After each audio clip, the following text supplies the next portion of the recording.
human sexuality is a mystery, right? We don't know whether we're born with it or whether we choose it. We don't know when we have certain impulses and why, and when our, sexual appetites are accelerated or diminished. This is still a mystery to a lot of people who study it for a living, right? Much less those of us who just have to live with it. And we all have to live with it, right? And so, and so I think that, and of course I have students that are young, my college students who are, talk about, crazy encounters with human sexuality. That's what college is, right? In some way, it's when your body's doing all sorts of new things and you're trying to figure out who you are and how all of these things and impulses and so forth and physical changes help to constitute an identity, right, in the world. And I think that, it's a hard thing to teach. It's certainly a hard thing to talk about. A lot of people come from kinds of cultures and contexts where talking about human sexuality is taboo or anathema to, being a polite person, as it was the case in my household. And so people don't, I think, often talk honestly about it.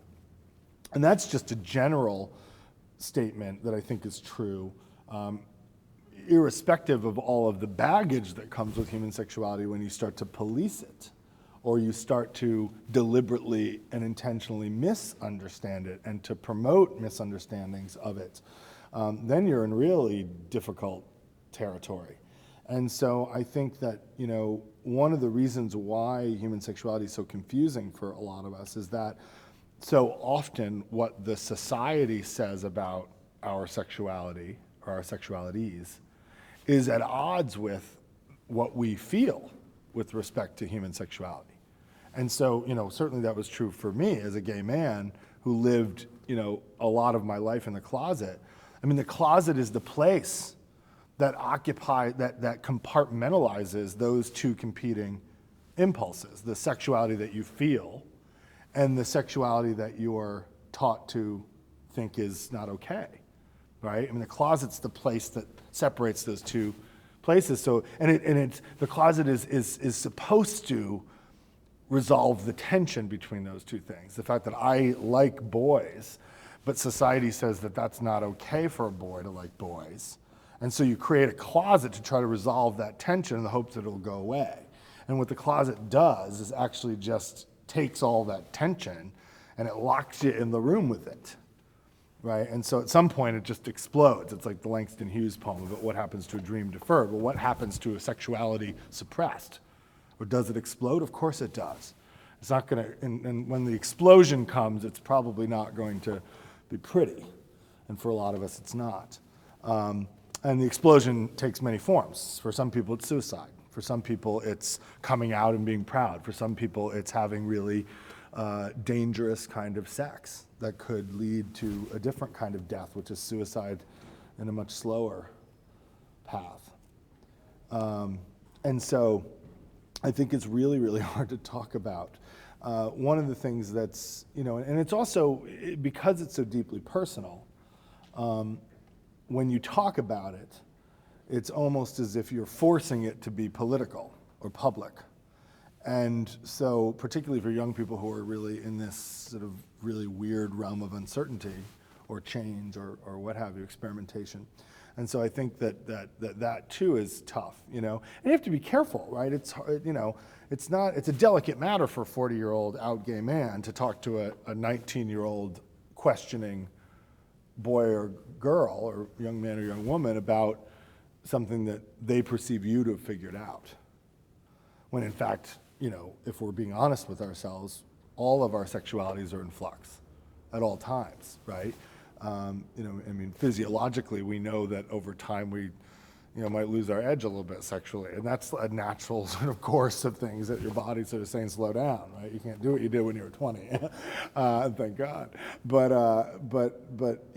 And so it's a mix of these sort of physical pieces, these kind of psychological dimensions, and then the kind of very difficult terrain of the public and the private, the personal and the political. You're not going to be liberated by a law or a treatise or an executive order, right? That can help make you a little bit less confined in the world. or a lot less confined in the world. But at the end of the day, the liberation comes from within, not from without, right? No one can make you free, right? This is one of the things that, when I read slave narratives, I studied African American history and literature in college and now teach a lot of these texts. And one of the things that's always powerful to me about slave narratives is that slaves were free before they were free, some of them, right? Frederick Douglass was free when he decided that he wasn't going to take it anymore, but he was still technically a slave. But he was a free man. And it's at that moment in his narrative where the whole voice and tone and spirit of that autobiography changes. And when Baldwin writes about white people, right, you can feel the anger, but you can also feel him reaching through the anger, reaching through that fire to a better place, a place of love. What it means to be free and equal is to be loved, right, and to be able to love. That's what that means. That's what freedom is. That's what equality is, right? That's when you can love your neighbor, right? That's what Christ told us in my religious tradition. And that's a profound thing. And so for me, you can come at me with your homophobia and your racism and your this, that, or the other thing, but at the end of the day, that's on you. Like, that's your issue, not mine. Yeah, sure, you vote for laws that make me a second-class citizen, and sure, you probably give money to people that hate me. And that does affect me at the end of the day. It does. I'm not going to lie about that. But at the end of the day, what matters is that I know that you're wrong. You're wrong. And that's when you get to that point, I'm 40. I hope I have half my life left, God willing. That's liberation, is when you get to that point. Stakes are always high when you're going through a process of either denying or disclosing who you are, and it's going to disrupt people's understanding of you, right? The stakes are always high, but they're higher in some cases in context than they are in others. So if you live in a deeply homophobic culture, and I would argue that we all live in a deeply homophobic culture, but if you live in a deeply homophobic culture where it's literally illegal to be gay or lesbian, or where your parents could be put in jail or fined because, unless they out you, or you could be put in prison or raped or tortured or killed because of the fact that you're a homosexual, those stakes are higher than the stakes I ever experienced, right? I mean, a lot of my high stakes were in my head, right? That my parents would disown me, or that my friends wouldn't like me anymore, or people would call me a faggot. That's very different. No, never in my life did I ever think, oh my God, someone might kill me in Cambridge if I came out as a gay man. That's not going to happen. I mean, it might happen. It could happen. Certainly there are people who are victims of hate crimes. But, that was never in my head. If I was going to die when I was going through that, I was going to die of AIDS, because I wasn't being safe sexually. Thank God that didn't happen. Or I was going to kill myself because I was so depressed, right? If I were going to die, it was going to be because I engaged in unsafe sexual practices or because I took my own life, not because someone killed me or did violence to me because I was gay or lesbian. And so, talking to Val or talking to, a young man or woman or any person in Uganda who is gay or lesbian and then living in the closet and terrified to come out because of the consequences. Obviously, I'm not saying, oh, you should come out for the sake of the movement. That's one of the things I was talking about today, is that I think that as an American LGBT movement, we need to get rid of this whole sort of privileging of out as the only place to be politically, right? Because at the end of the day, that's an unrealistic expectation, and actually an unsafe expectation for people who live in authoritarian cultures and deeply homophobic cultures, where not only is it a problem to be a homosexual, but it's a crime to be a homosexual. And so, I would counsel people who live in those kinds of contexts differently. Again, I think that we need to have a more nuanced approach to what it means to live as an LGBT person in different contexts. But I think regardless of whether or not you live in a culture where it's a crime to be gay, or you live in a culture where it's a little bit uncomfortable to be gay, or somewhere in between, you have to know that there are going to be sort of ramifications, or the denial of self will always take a toll. And that, I believe fundamentally, I've never met anybody who denies a part of themselves that is healthy.